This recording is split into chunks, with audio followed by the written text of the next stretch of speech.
सादर प्रणाम। मैं नीरजा चौधरी एक बार फिर बायोलॉजी का टॉपिक लेकर आपके सामने उपस्थित हूं और आपका आपके चैनल इन्फोनी कॉर्नर में स्वागत एवं अभिनंदन करती हूं।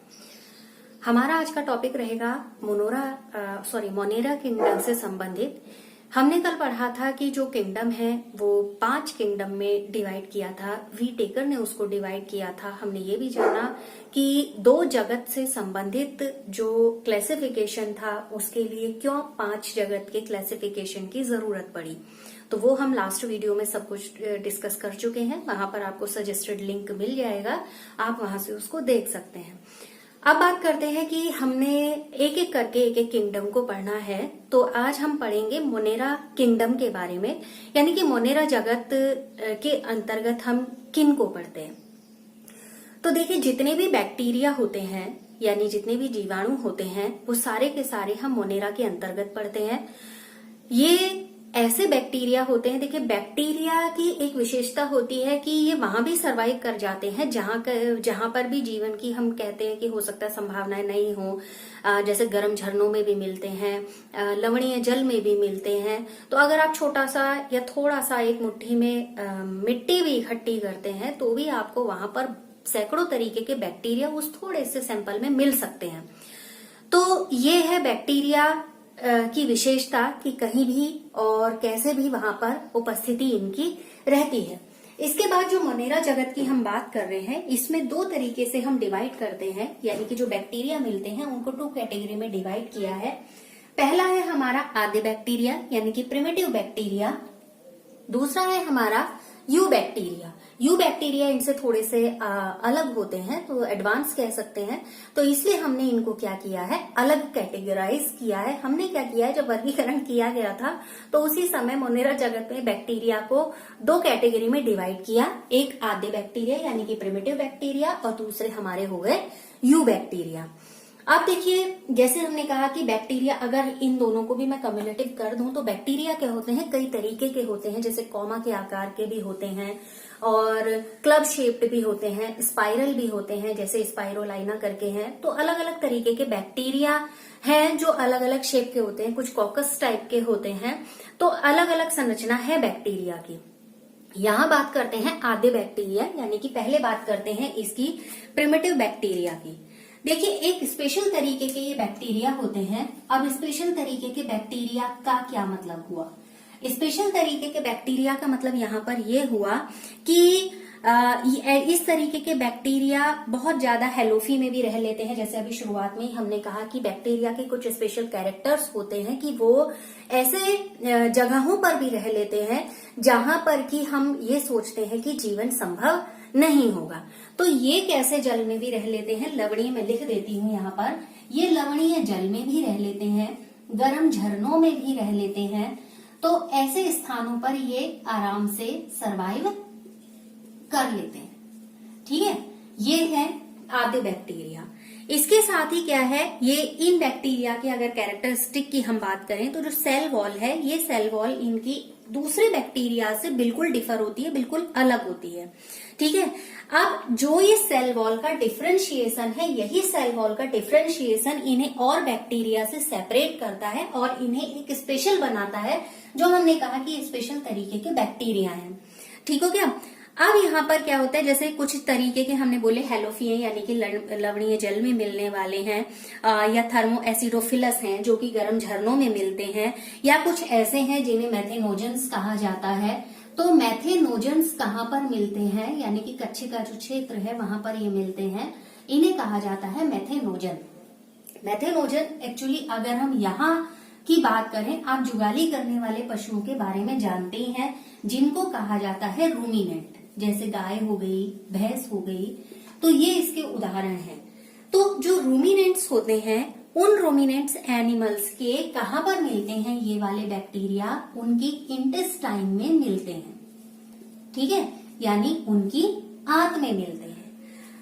ये क्या करते हैं, जब वेस्ट निकलता है रूमिनेंट का, यानी कि जब गोबर निकलता है, तो उस गोबर से बायोगैस का उत्पादन करने में यही मेथेनोजन बैक्टीरिया हेल्प करते हैं। ठीक है, मेथेनोजन बैक्टीरिया कहाँ मिलेंगे? जनरली रूमिनेंट की बात करते हैं। बायोगैस हमारे सिलेबस में है और जब भी हम बायो पढ़ते हैं तो आगे हम जब डिटेल करते हैं, हालांकि हम बायोगैस के बारे में पहले पढ़ चुके हैं, तो बायोगैस किसकी कौन है? मेथेनोजन बैक्टीरिया है जो रूमिनेंट की आंत में मिलते हैं। रूमिनेंट की आंत में जब ये रूमिनेंट जब वेस्ट निकालते हैं यानी कि गोबर करते हैं तो उस गोबर में क्या होता है? मीथेन होती है, जिसकी वजह से बायोगैस का निर्माण में ये सहायता करते हैं। यानी कि मेथेनोजन से आपको याद रखने में ज्यादा सुविधा नहीं होगी, यानी कि मीथेन का उत्पादन होगा और मीथेन क्या है? बायोगैस है। क्लियर हो गया?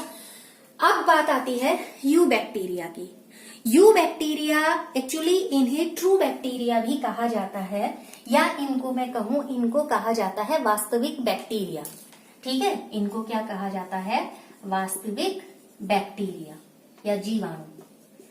अब वास्तविक बैक्टीरिया इनको क्यों कहा जाता है?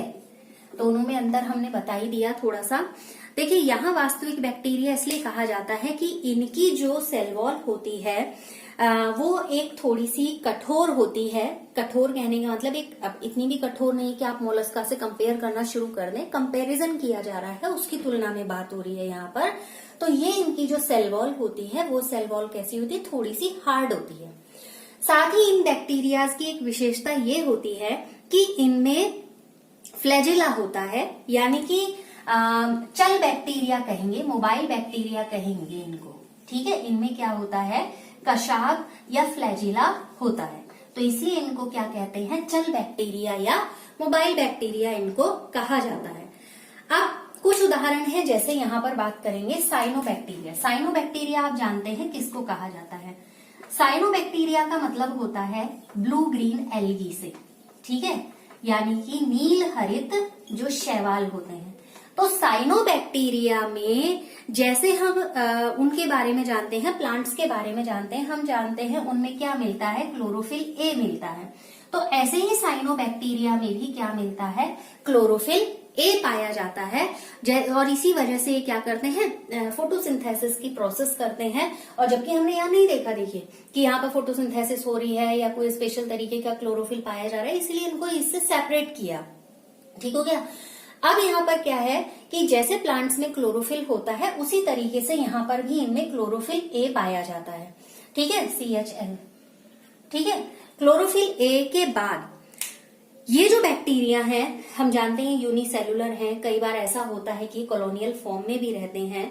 कुछ बैक्टीरिया है जैसे नॉस्टॉक और एनावीना, ये इंपॉर्टेंट है, इसको ध्यान में रखेंगे आप। नॉस्टॉक और एनावीना, ये नॉस्टॉक और एनावीना ध्यान में आ रहा है, इसलिए यहां पर मैं इसको ऐड कर दे रही हूं। ये दोनों क्या होते हैं? नॉस्टॉक और एनावीना हमने पढ़ा है कि नाइट्रोजन फिक्सेशन का काम करते हैं। जब हमने लेग्यूमिनेसी के बारे में भी पढ़ा था तो उस समय भी हमने कहा था। ठीक है, तो नॉस्टॉक और एनावीना इन्वायरमेंट में जो नाइट्रोजन है उसका स्थिरीकरण करते हैं, और उसके लिए इनमें विशेष प्रकार की कुछ सेल्स होती हैं जिसे बोला जाता है टेट्रोसिस्ट। इन टेट्रोसिस्ट के माध्यम से ही ये क्या करते हैं? नाइट्रोजन का फिक्सेशन करते हैं या नाइट्रोजन का स्थिरीकरण करने का काम करते हैं। अब जैसे कुछ और हैं बैक्टीरियाज, कहने का मतलब जैसे कुछ ऐसे होते हैं जो केमिकल सिंथेसिस करते हैं। तो chemical synthesis bacteria nitrate, nitrite और अमोनिया, ये तो हमें पता ही है। अब यहाँ पर हम इन्वायरमेंट से नाइट्रोजन की बात कर रहे हैं, तो यहाँ पर कुछ ऐसे बैक्टीरिया भी हैं जो केमिकल सिंथेसिस करते हैं। तो केमिकल सिंथेसिस करने वाले बैक्टीरिया क्या करते हैं? जैसे नाइट्रेट है, नाइट्राइट है और अमोनिया है, इनको ऑक्सीडाइज कर देंगे। इनके ऑक्सीडाइजेशन के बाद, यानी कि इनके ऑक्सीकरण के बाद, इनको ऑक्सीकृत करने के बाद वहां पर कुछ ऊर्जा मुक्त होती है। जो वो ऊर्जा मुक्त होती है उस ऊर्जा को प्रयोग, यानी कि उस जो भी एनर्जी है उस एनर्जी को प्रयोग में लाना जरूरी है। अब वो एनर्जी कहाँ जाती है? वो एनर्जी प्रयोग की जाती है एटीपी के प्रोडक्शन में, यानी कि एटीपी के उत्पादन में। ठीक है, उस एनर्जी से क्या होगा? एटीपी का उत्पादन होगा। तो ये क्या होता है? चक्र बना रहता है, क्रम बना रहता है। तो नाइट्रोजन, फास्फोरस, आयरन, सल्फर, इस तरीके के जो न्यूट्रिएंट्स हैं, इन्हीं चक्रों के माध्यम से वो दोबारा बनते रहते हैं। और डिस्ट्रॉय होते रहते हैं, उनकी जगह नए बनते रहते हैं। जैसे हमने कहा नाइट्रेट, नाइट्राइट और जो भी ये आपका अमोनिया था, जब यहाँ पर क्या हो रहा है, उनका ऑक्सीकरण हो रहा है, एनर्जी निकलेगी, वो कहाँ यूज हो रही है, एटीपी हो रही है, एटीपी के उत्पादन में यूज हो रही है। जब एटीपी का उत्पादन होगा उसके बाद अन्य चीजें बनेंगी। अन्य चीजें जैसे सल्फर जैसे हो गए, ये न्यूट्रिएंट्स हैं, यहाँ पर रिसाइकलिंग होगी और यही जैसे आपका सल्फर हो गया या अभी हमने फास्फोरस बोला या हमने आयरन बोला, ये रिसाइकलिंग में हेल्प करने का काम करते हैं। इसके बाद आते हैं एक और तरीके के, हालांकि यू बैक्टीरिया में ही पढ़ते हैं हम उन्हें। एक होते हैं परपोषी बैक्टीरिया, यानी कि पैरासाइट, जो किसी अन्य जीव के माध्यम से अपना पोषण प्राप्त करते हैं और बहुत अधिक मात्रा में पाए जाते हैं। इन परपोषी बैक्टीरिया को ही हम कंपोजर या डीकंपोजर के रूप में जानते हैं, हिंदी में जिनको कहा जाता है अपघटक। ठीक है, यही होते हैं जो सड़े गले भाग को डिकम्पोज करने का काम करते हैं और जब डिकम्पोजिशन प्रोसेस कंप्लीट हो जाती है तो वो उसे किसमें, खाद में बदलने का काम करते हैं। तो परपोषी बैक्टीरिया ही है। अगर आपसे बड़ा मतलब क्लियर कट क्वेश्चन पूछ लिया जाए कि हाँ ठीक है, जब हम इकोसिस्टम को पढ़ते हैं तो उस समय डिकम्पोजर का रोल आता है, वो डिकम्पोजर क्या होते हैं? एक्चुअली वो डिकम्पोजर विशेष तरीके के बैक्टीरिया होते हैं ना। अगेन क्वेश्चन चेंज होता है, आपसे पूछा जाता है बैक्टीरिया कितने तरीके के होते हैं, तो आप कहेंगे बैक्टीरिया स्पेशली अगर कैटेगरी की है हमने अकॉर्डिंग टू किंगडम, तो दो तरीके के होते हैं। एक होते हैं हमारे primitive bacteria, other one is you bacteria. अब एक क्रॉस क्वेश्चन फिर आता है, आपने कहा कि ये डीकंपोजर है, तो डीकंपोजर इनमें से किस तरीके के बैक्टीरिया हैं? तो डीकंपोजर इनमें से आपके किस कैटेगरी में आएंगे? यू बैक्टीरिया की कैटेगरी में आएंगे।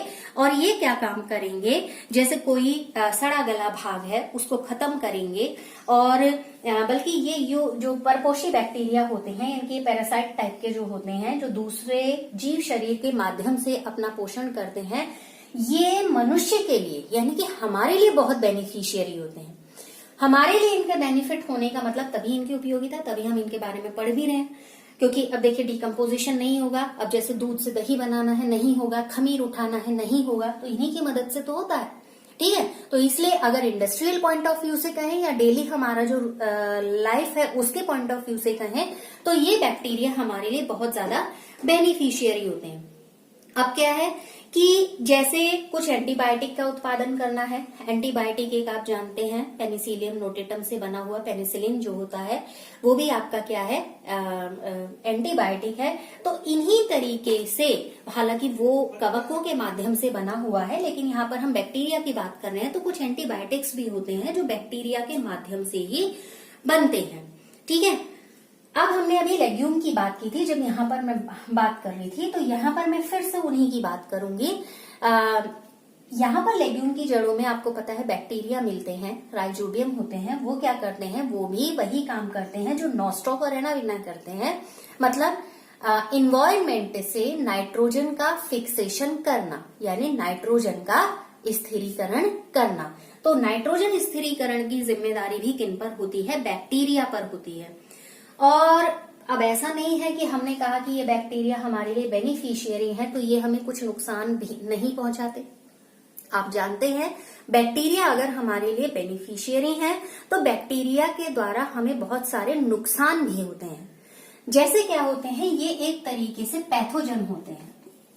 ठीक है, पैथोजन मतलब क्या होते हैं, ये रोगजनक होते हैं। बहुत से रोगों की उत्पत्ति का कारण भी ये बैक्टीरिया होते हैं, यानी कि इनकी वजह से बहुत से रोग होते हैं। जैसे अगर मनुष्य की बात करें, हैजा हो गया, टाइफाइड हो गया या कैंकर हो गया, ये कुछ ऐसी बीमारियां हैं जो प्लांट में, जैसे कैंकर वगैरह प्लांट में होती हैं। तो ये क्या करते हैं, प्लांट के साथ साथ मनुष्य में भी बीमार करने का या उसमें रोग उत्पन्न करने का काम करते हैं। सिट्रस कैंकर है जो नींबू के पौधे से संबंधित बीमारी है, जिसमें उसकी पत्तियां सिकुड़ जाती हैं या एक पाउडरी व्हाइट पाउडर सा उस पर आ जाता है। तो वो ये सारे किसकी वजह से होते हैं, बैक्टीरिया की वजह से होते हैं। मनुष्य में हुआ जैसे हैजा और टाइफाइड। तो ये तो थे कि अगर हम एक लाइन में आपसे पूछा जाए क्या बैक्टीरिया केवल बेनिफिशियरी होते हैं, तो नहीं, बेनिफिशियरी तो होते हैं। जैसे इंडस्ट्रियल पॉइंट ऑफ व्यू से हमने कहा कि अगर दूध से दही बनाना है या कुछ हमें एंटीबायोटिक्स बनानी है तो उसमें तो ये बेनिफिशियरी हैं, लेकिन ये नुकसानदायक भी हैं क्योंकि ये कुछ बीमारियां भी उत्पन्न करते हैं, यानी कि ये पैथोजन के फॉर्म में भी होते हैं या रोगजनक की फॉर्म में भी होते हैं। और ये इक्वली प्लांट के साथ साथ एनिमल्स, जिसे हम अपनी बात कर रहे हैं, मनुष्य में भी ये रोग उत्पन्न करते हैं। हो गया। अब इसके बाद आपका क्या है कि बैक्टीरिया में सेल डिवीजन होता है।